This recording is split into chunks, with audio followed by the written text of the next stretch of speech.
tardes, bienvenidos. Soy la doctora Tatiana Gieco, soy médica clínica en el Sanatorio Allende y formo parte de la unidad de dolor de la sede Cerro. Hoy vamos a hablar acerca sobre cómo mejorar el dolor crónico. Antes de comenzar, recuerden que pueden hacer preguntas por el chat, ¿sí? Que trataremos de ir respondiendo al final de esta charla. El 17 de octubre se conmemoró el Día Mundial de la Lucha contra el Dolor Crónico, ¿sí? Y es por eso que el día de hoy elegimos hablar acerca de este tema para que conozcan sobre esta patología, sepan cuáles son las causas más frecuentes, cuáles son las cosas más importantes a la hora de hacer diagnóstico y algunos tips generales acerca del tratamiento y la importancia de realizar o no la automedicación. Para esto tenemos que explicar qué es el dolor, ¿sí? El dolor es una experiencia sensorial y emocional desagradable. Esa es la definición. ¿Por qué es importante conocer esto? Porque significa que cada uno de los pacientes o que todas las personas vamos a vivir y a sentir el dolor de una manera diferente, ¿sí? No tenemos forma de poder demostrar o probar a través de un laboratorio o de un estudio si al paciente le duele mucho o le duele poco. Pero sí lo podemos por ahí clasificar de acuerdo a la intensidad, poniéndole un número, y es por eso que por ahí en la consulta los médicos frecuentemente podemos decir cuánto te duele del 1 al 10. Y ese número es totalmente personal y subjetivo, ¿sí? Hay que saber que de una a dos personas de cada 10, es decir, el 10 al 20% de la población mundial sufre de dolor crónico. Esto es muy prevalente, ¿sí? Está casi al nivel de las patologías como son la hipertensión y la diabetes, pero mucho menos conocidas, ¿sí? Vamos a diferenciar un poquito qué es el dolor agudo del dolor crónico para poder entender las diferencias principales, ¿sí? Lo que marca una diferencia primordial es el tiempo de evolución. ¿Cuándo un dolor es crónico? Cuando tiene más de 3 meses de evolución. Por ende, un dolor agudo, ¿sí? Es cuando dura menos de 3 meses. Existen frecuencias en consultas de las dos cosas, ¿sí? Tanto dolores agudos, ¿sí? Como dolores crónicos. Algo importante para conocer es que el dolor agudo es una sensación protectiva, ¿sí? El dolor agudo, perdón, es protectivo. ¿Qué hace? Nos protege de situaciones que pueden ser perjudiciales para nuestro organismo. Un ejemplo muy sencillo, ¿sí? Si acercamos la mano sobre algo caliente, cuando la temperatura sea muy elevada y ese calor pueda dañar los tejidos, nuestros nervios transmiten una sensación, ¿sí? O una información hasta el cerebro que hacen que reaccionemos y automáticamente retiremos la mano, ¿sí? Cuando el dolor se cronifica y este estímulo doloroso está mandando información de manera constante a nuestro cerebro, el cerebro tiene que sufrir algunas transformaciones para poder sobrevivir y sobrellevar el día a día de una manera distinta, si no estaría todo el tiempo pensando, ¿sí? En tomar una actitud frente a este dolor, que de alguna manera cuando la cosa es crónica sí lo hace. Dentro de las causas más frecuentes o más conocidas tenemos los dolores de cabeza, los dolores lumbares o dolores de espalda, ¿sí? La artrosis, que puede ser de muchas articulaciones, puede ser de rodilla, puede ser de cadera, puede ser en las manos, algunas artritis en donde hay inflamación, como quizás algunos pacientes padezcan, ¿sí? Como es la artritis reumatoidea, y algunos dolores que son neuropáticos, que es cuando lo que se lastima son las terminaciones nerviosas. Y acá voy a poner dos ejemplos comunes, que uno es la neuropatía diabética, ¿sí? Que es la lesión que se produce en las raíces de los nervios cuando la glucosa o el azúcar en sangre está muy alta durante un tiempo prolongado y el paciente empieza a tener sensaciones de quemazón o de ardor y le duelen cosas que normalmente no le dolería, como por ejemplo el roce de las sábanas cuando se va a acostar a la noche. Otra causa común de dolor neuropático es la famosa culebrilla, ¿sí? El herpes zóster es una afectación del nervio intercostal como más frecuente, pero puede aparecer en otros lados, ¿sí? Y cuando esa culebrilla, ¿sí? Lo pongo así porque es el término más conocido por el común de las personas, desaparece, muchas veces un dolor puede permanecer en el tiempo y el paciente tiene la sensación, ¿sí? Al igual que cuando empezó a tener esas lesiones en la piel. Hay otras situaciones como por ejemplo actos médicos o tratamientos médicos que generan dolor crónico. Por ejemplo, las cirugías, ¿sí? El dolor crónico posquirúrgico también es muy frecuente de presentarse en la consulta, o incluso pacientes que han tenido algún antecedente oncológico que ya se han curado o han terminado de atravesar esta patología oncológica, pero al haber realizado tratamientos como la quimioterapia, ¿sí? O la radioterapia, el dolor crónico permanece y se mantiene en el tiempo y son secundarios a esta patología más allá de que el cáncer haya desaparecido, ¿sí? Y después algunas patologías más específicas como la fibromialgia. Es un término que hoy está en boca de muchas personas porque los pacientes sufren dolores generalizados, ¿sí? Esto es muy importante tener en cuenta que anteriormente la fibromialgia se pensaba que era una patología donde la persona básicamente estaba loca, ¿sí? O le dolían cosas que era imposible que le doliesen.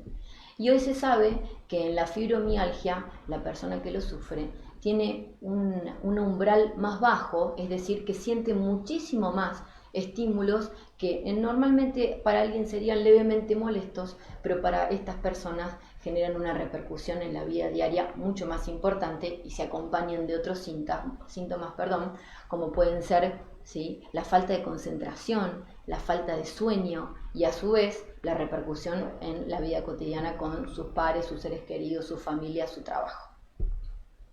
Hay que tener en cuenta que muchas veces estos dolores crónicos se asocian, ¿sí? ¿Qué significa esto?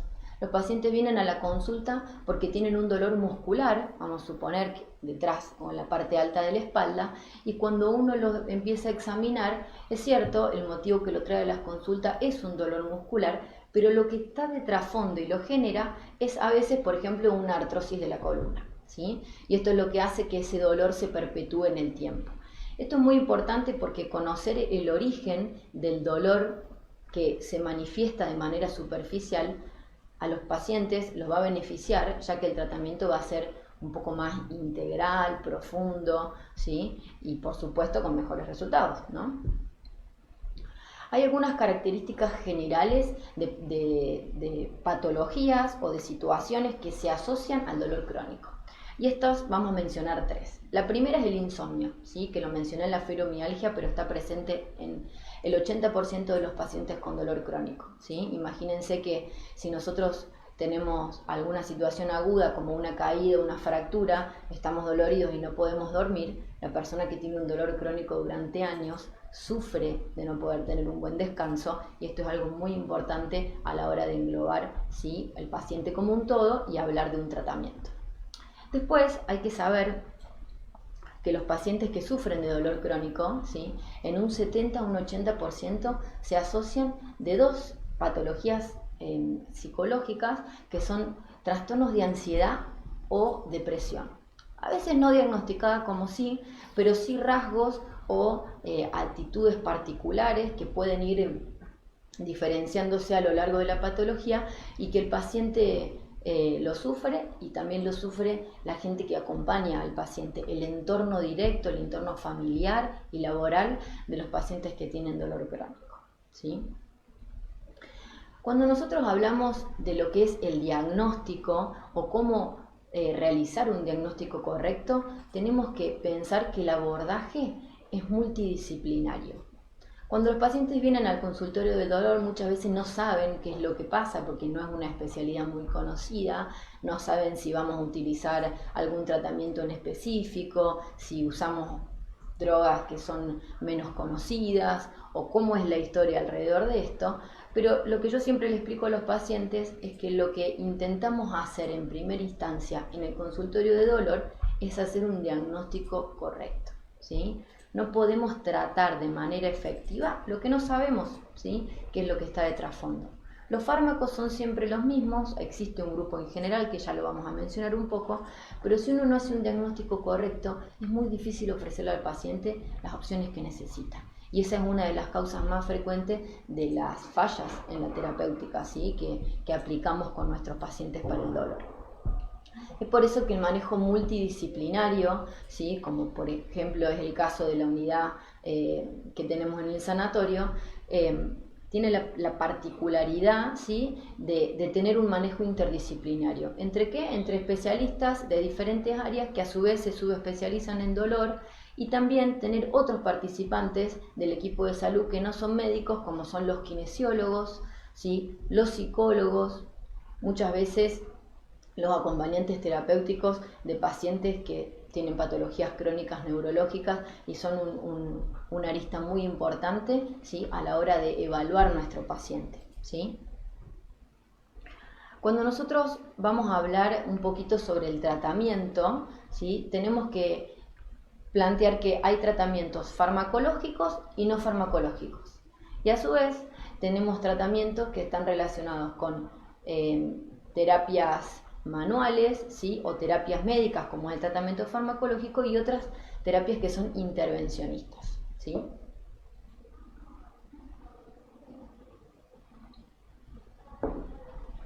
Cuando hablamos de tratamiento farmacológico, por mencionar algunos de los más frecuentes, tenemos los antiinflamatorios, ¿sí? Que son conocidos el ibuprofeno, el diclofenac, el ketorolac, ¿sí? La dipirona.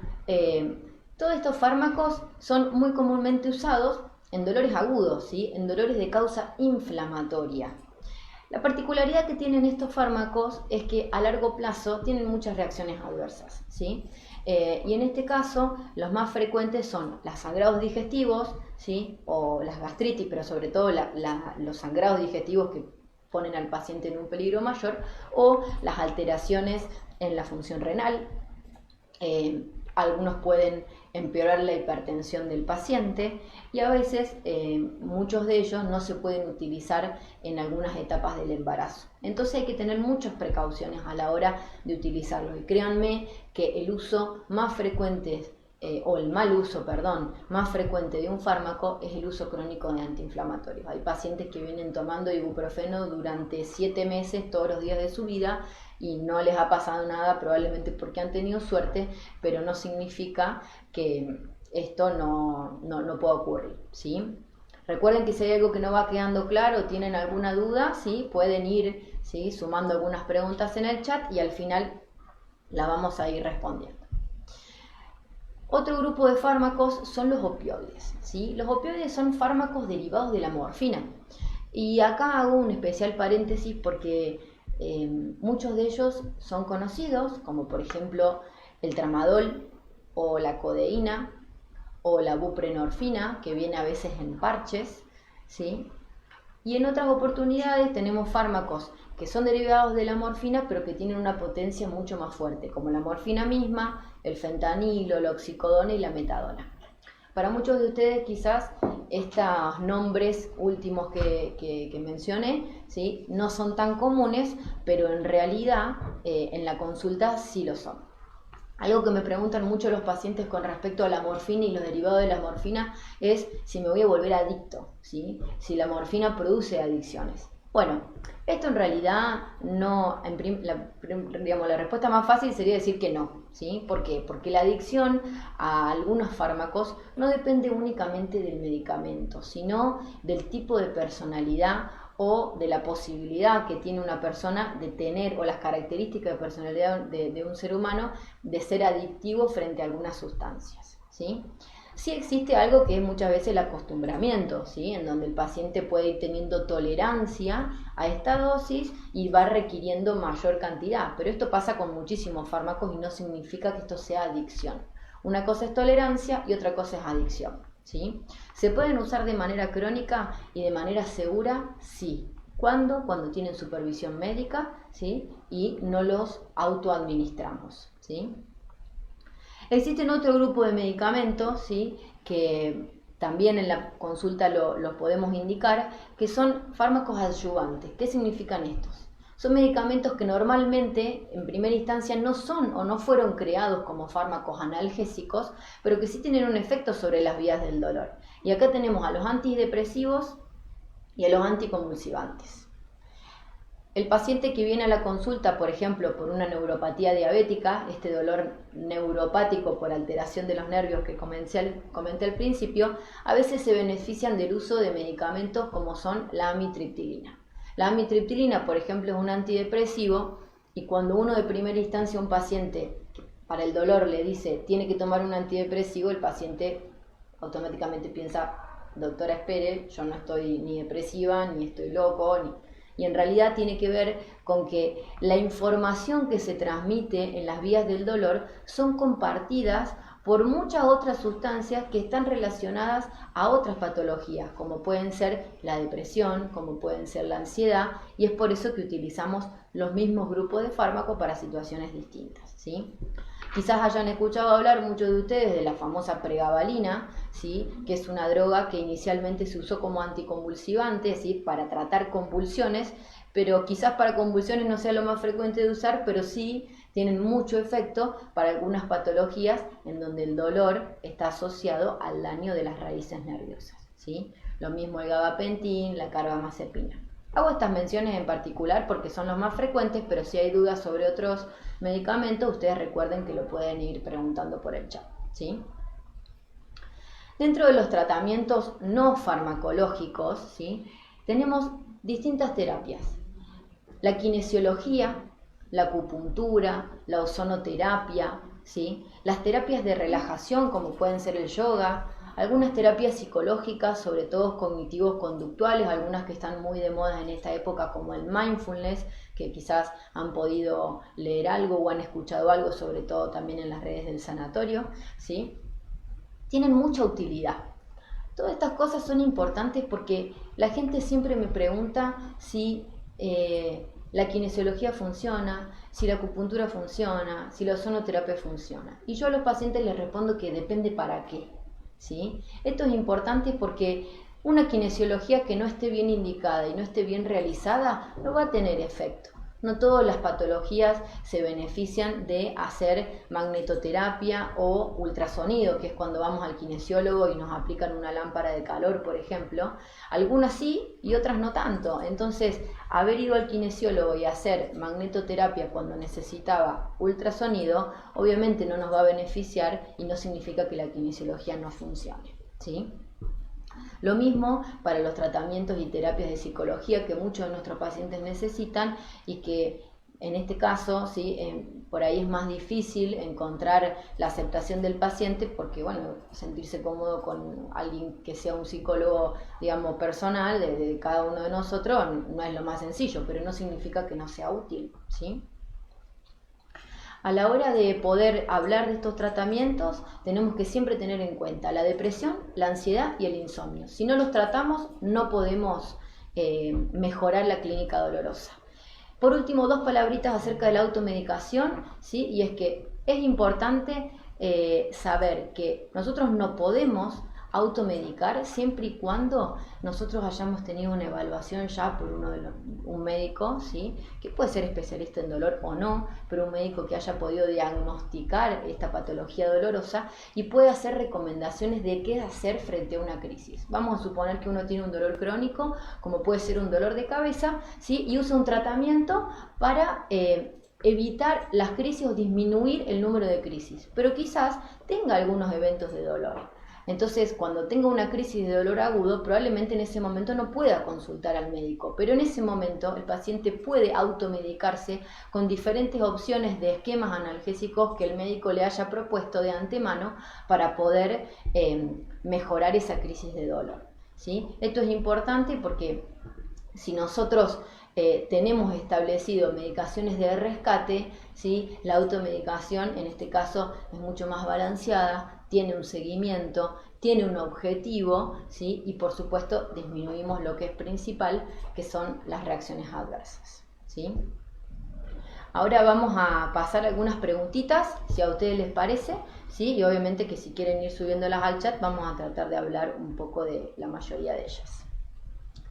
Bueno, acá una paciente nos pregunta, nos dice: hola, tuve un accidente hace 3 años que derivó en una tendinitis del supraespinoso e infraespinoso. Desde ese día el dolor nunca se fue. ¿Qué debo hacer? Bueno, si nosotros ya sabemos que lo que genera tu dolor es una tendinitis del supraespinoso e infraespinoso, lo que podemos armar es un plan terapéutico con respecto a esto, ¿sí? Para esto hay tratamientos farmacológicos, hay tratamientos kinésicos y hay tratamientos intervencionistas que se pueden, digamos, que pueden hacer que tu dolor disminuya, ¿sí? Cuando hablo de tratamientos intervencionistas me refiero a hacer bloqueos o infiltraciones, ¿sí? Yo creo que lo más importante para abordar este tipo de patologías, ¿sí?, es hacer una consulta, poder planificar cuáles son, ¿sí?, las opciones que vos ya utilizaste quizá para el manejo de tu dolor, ¿sí?, y proponer algún esquema futuro que puede ir desde medicación, porque a lo mejor no tomaste ninguna, ¿sí?, desde reevaluar qué esquema kinésico utilizaste, ¿sí?, o también proponer algún tipo de infiltración o bloqueo, que básicamente es colocar una medicación en el sitio, en este caso del tendón, que es doloroso, para disminuir un poco la sensación de dolor, ¿sí? La segunda pregunta que nos hacen es ¿cómo mejorar el dolor crónico por fibromialgia? Bueno, esta es una pregunta muy interesante porque la fibromialgia es una patología que abarca muchos ámbitos en el ser humano, ¿sí? Como mencioné antes, no solamente es dolor, sino que es insomnio, también hay falta de concentración, se asocia muchísimo a trastornos de depresión y ansiedad, y a la hora de poder plantear un tratamiento, tenemos que buscar un esquema que sea integral, ¿sí? Los fármacos que más benefician al uso de la fibromialgia son todos estos que yo mencioné como adyuvantes, ¿sí? Por ejemplo, algunos fármacos antidepresivos o algunos fármacos anticonvulsivantes, ¿sí?, tienen efectos sobre las vías del dolor que participan en la sensación dolorosa de la fibromialgia. Pero a su vez, no solamente farmacológico, sino que el tratamiento de acompañamiento psicológico, algunas terapias cognitivo-conductuales como el mindfulness y sobre todo la actividad física aeróbica pueden favorecer a mejorar el dolor por fibromialgia.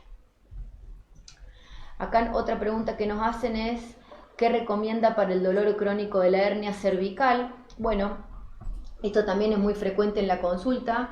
El dolor crónico cervical, si es producido específicamente por una hernia, hay que saber que no es lo más frecuente, ¿sí? Nosotros podemos encontrar hernias al hacer una radiografía o al hacer una resonancia de columna cervical, pero no siempre es la causa. Cuando una hernia está, digamos, fuera de la localización correcta y está apretando la raíz de un nervio, genera un dolor neuropático. Entonces el tratamiento para mejorar, ¿sí?, el dolor cervical por hernia es mejorar el dolor neuropático, ¿sí? En este caso se pueden usar fármacos como son el tramadol, se pueden usar fármacos como la pregabalina, se pueden usar fármacos como carbamazepina, gabapentin, dependiendo de algunas características puntuales, pero hago esta aclaración porque muchas de las personas creen que por tener una hernia, la causa de su dolor es la hernia y en realidad la hernia es un hallazgo y lo que genera dolor en la columna es, por ejemplo, la artrosis, ¿sí? Bueno, otra pregunta que nos hacen es tengo un dolor crónico que va desde el cuello al brazo y se presenta luego de algún episodio emocional. ¿Es posible que se deba a factores psicológicos? Bueno, esta pregunta es muy interesante y voy a aclarar un poco por qué, ¿sí? Cuando yo mencioné acerca de las vías del dolor crónico, ¿sí?, hago este pequeño repaso para que se entienda. El dolor o los nervios que transmiten la información dolorosa atraviesan las mismas áreas del cerebro que producen tristeza, alegría, enojo, ¿sí? Entonces, cuando nosotros tenemos un dolor crónico, hay situaciones emocionales, por ejemplo, de estrés, de angustia, de ansiedad, que pueden hacer que ese dolor se agrave. ¿Por qué? Porque hay un cambio, ¿sí?, en todas nuestras vías, ¿sí?, a nivel de las conexiones que existen en las áreas del cerebro, que sí pueden empeorar un dolor crónico. Esto significa entonces, respondiendo a tu pregunta, que el dolor crónico, ¿sí?, ¿es psicológico? No. Pero sin duda hay factores, en este caso en tu dolor que va desde el cuello hasta el brazo, que tienen que ver con la vida cotidiana, factores emocionales que lo pueden agravar, ¿sí? ¿Por qué? Porque están relacionados y conectados en las mismas áreas del cerebro. Bueno, acá nos preguntan, ¿se puede hacer un tratamiento del dolor a distancia? Soy de Santiago del Estero.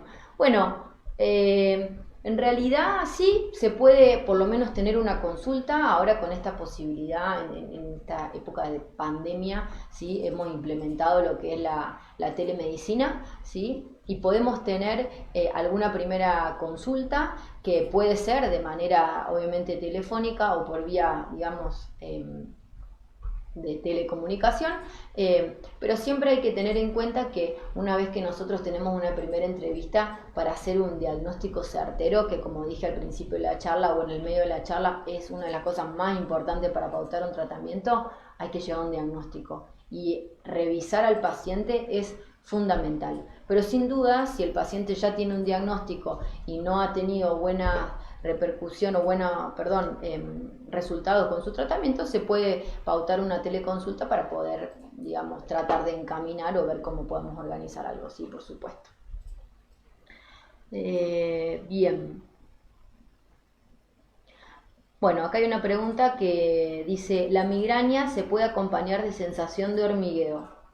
Bueno, no sé si habla específicamente de sensación de hormigueo en la cabeza o en alguna parte del cuerpo, pero la respuesta sería que sí, ¿sí? Muchas veces el paciente cuando tiene una crisis de migraña, ¿sí? Que hubo una charla hace un par de semanas también sobre el tema, puede tener síntomas que están presentes antes de la crisis de dolor y esto se llama aura, ¿sí? A veces ese síntoma previo, ¿sí? El aura previa, ¿sí? Pueden ser alteraciones del olfato, alteraciones del gusto, alteraciones visuales o quizás de manera menos frecuente alteraciones sensitivas como por ejemplo hormigueos en alguna parte del cuerpo o inclusive en alguna parte de la cara, ¿sí? Pero siempre teniendo en cuenta si estamos hablando de migraña con aura. Por ahí si el diagnóstico o el síntoma es dolor de cabeza, lo primero que tenemos que saber es si ese dolor de cabeza es migraña o si no lo es, ¿sí? Y en base a eso poder pautar si es una migraña con aura y este síntoma está asociado o estamos hablando de otra patología.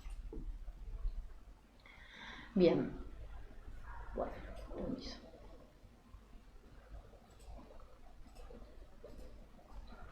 Bien, acá preguntan qué tratamiento se recomienda para el dolor a razón del aplastamiento de vértebras. Me genera dolores en las piernas.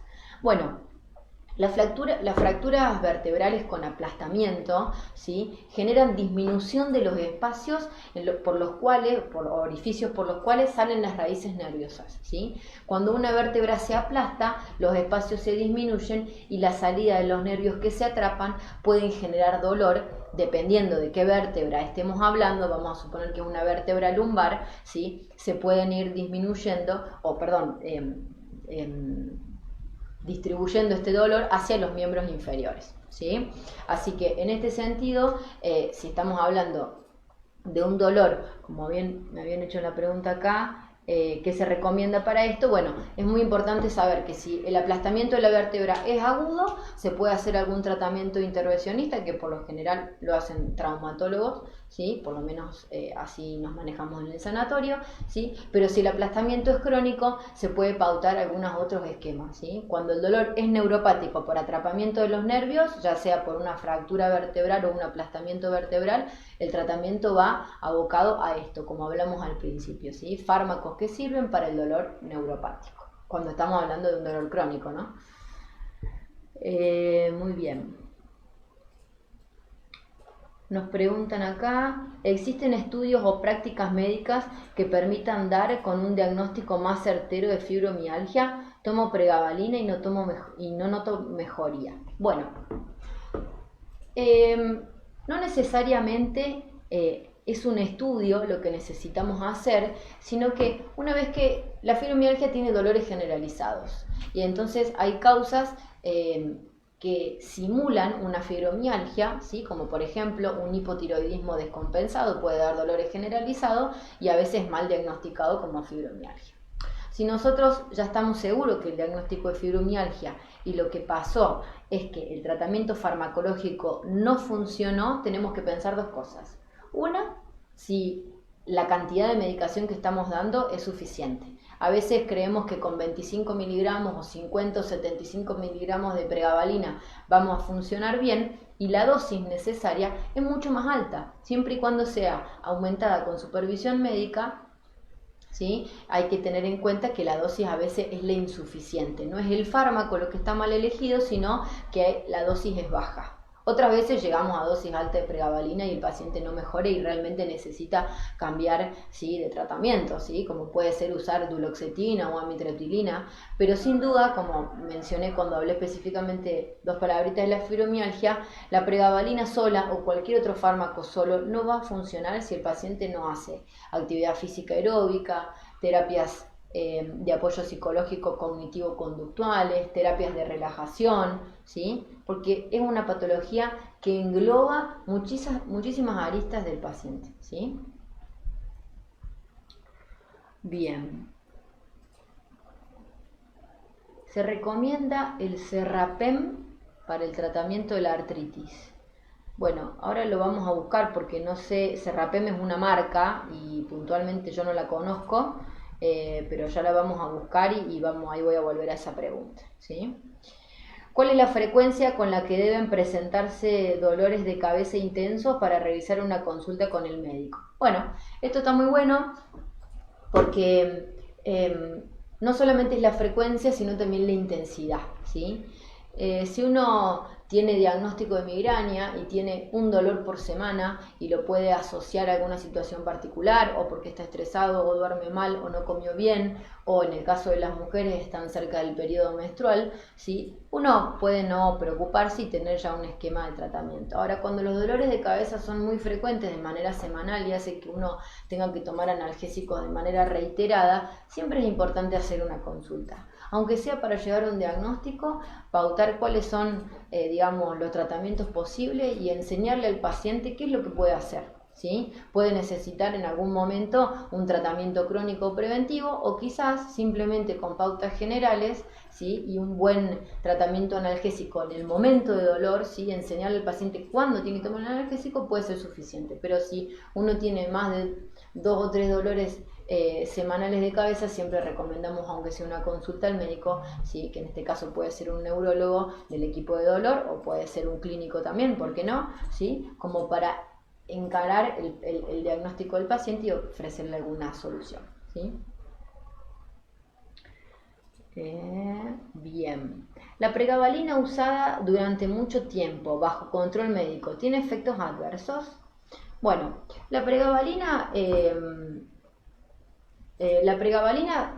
durante mucho tiempo se puede utilizar, ¿sí? Hay veces que los fármacos tienen reacciones adversas que no dependen del tiempo que uno los tome. Por ejemplo, algo muy frecuente es que la pregabalina favorezca el aumento de peso o produzca edema en miembros inferiores, es decir, hinchazón de las piernas.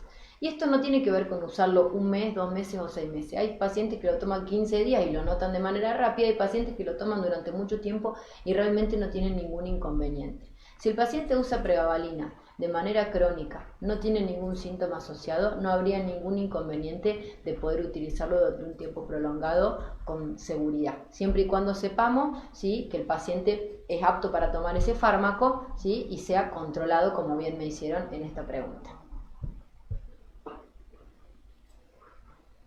Bien. Bueno, el Serrapem es un fármaco antiinflamatorio que creo que es de origen natural, ¿sí?, que en este caso, bueno, es buena la pregunta, no sé específicamente con el Serrapem, la verdad, pero existen sustancias antiinflamatorias que están en la naturaleza, que están científicamente comprobados que funcionan. Por ejemplo, la cúrcuma, ¿sí? La cúrcuma es un condimento, ¿sí?, que tiene propiedades antiinflamatorias, o el jengibre, ¿sí?, que tiene propiedades antiinflamatorias y que funcionan. El tema es la cantidad, cómo lo administramos, ¿sí?, por qué vía, ¿sí? Hay gente que piensa que tiene que tomar un frasco entero de cúrcuma y en realidad, bueno, en algunos países vienen ya preparados de cápsulas que están hechos a base de cúrcuma y se pueden utilizar de otras maneras. Pero sí, la pregunta en líneas generales, existen sustancias de origen natural que son antiinflamatorias y que pueden funcionar muy bien si son de conocimiento, digamos, en este caso por el paciente, y siempre es con uso controlado, ¿sí? Bien. Acá me preguntan, ¿el topiramato genera deshidratación? ¿Puede afectar el funcionamiento de los riñones? Bueno, el topiramato es un anticonvulsivante que se utiliza para el tratamiento preventivo de las migrañas, pero también para muchas otras patologías, ¿sí? Como las convulsiones mismas o inclusive algunos tipos de dolores neuropáticos también. El uso crónico de topiramato se puede dar, no necesariamente genera deshidratación y no tiene una afectación sobre la función renal, ¿sí? Hay que distinguir dos situaciones importantes, lo aprovecho y lo aclaro, esta pregunta es por el topiramato, pero se puede extender a todos los otros medicamentos, y es que una cosa es que la medicación produzca daño en el riñón directamente y otra cosa es que la medicación necesite de un buen funcionamiento del riñón para poder ser utilizado de manera correcta, ¿sí? Cuando el paciente tiene insuficiencia renal o un funcionamiento renal disminuido, hay que tener en cuenta que los fármacos se tienen que ajustar. Y esto es muy importante cuando yo hablé de automedicarse, que a veces los pacientes no saben que la dosis en una persona que tiene insuficiencia renal tiene que ser menor, ¿sí? Por eso es muy importante que la indicación o la prescripción sea hecha por un médico. Bien, vamos a ir leyendo las últimas dos preguntitas, porque por ahí estamos medio cortos de tiempo.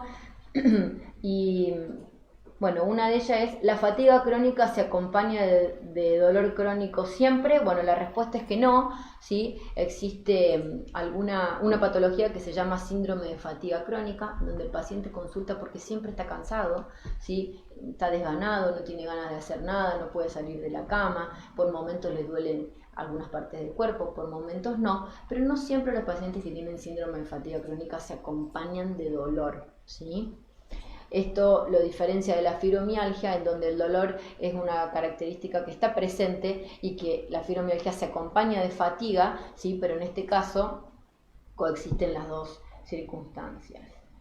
Bien, y la última preguntita es, ¿debo tomar mi medicamento solo cuando tengo dolor? Bueno, esto es muy importante porque si el paciente tiene dolor crónico y tiene un esquema pautado sobre cómo mejorarlo de manera, digamos, a lo largo del tiempo, hay fármacos que no tienen un efecto rápido. Por ejemplo, cuando indicamos pregabalina, cuando indicamos algún antidepresivo para el tratamiento del dolor crónico, por ejemplo, de origen neuropático, muchas veces hay que esperar entre 15 y 20 días para poder ver un efecto.